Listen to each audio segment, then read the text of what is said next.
DS music Bhojpuri, हर घड़ी हर पल आपके साथ। Subscribe now and press the bell icon.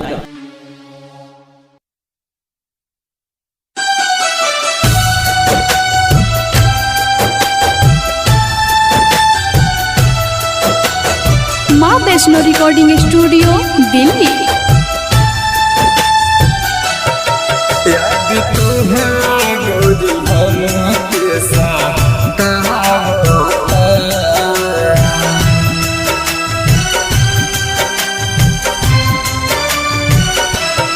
याद तो हर गोरी हम के सतावता,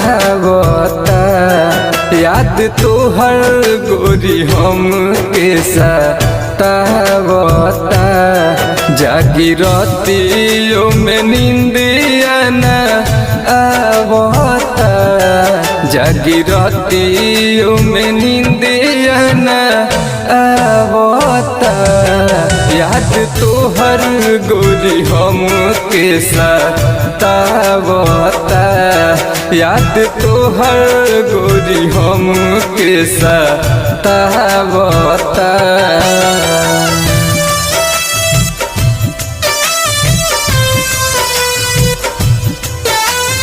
माँ वैष्णो रिकॉर्डिंग स्टूडियो दिल्ली। याद तो हर गोरी हम के सतावता।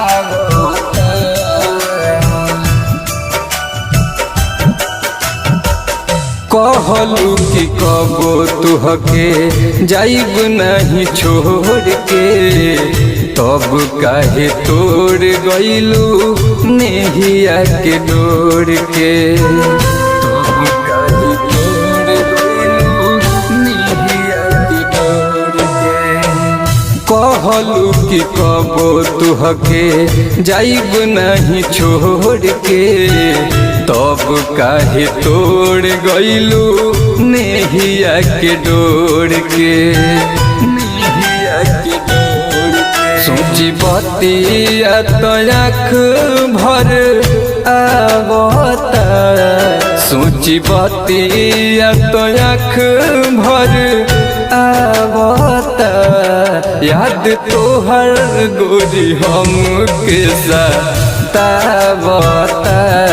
याद तो हर गोरी हम के सतावता।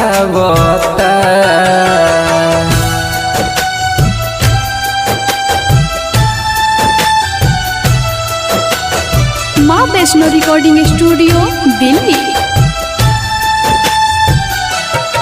याद तो हर गोरी हम के सतावता।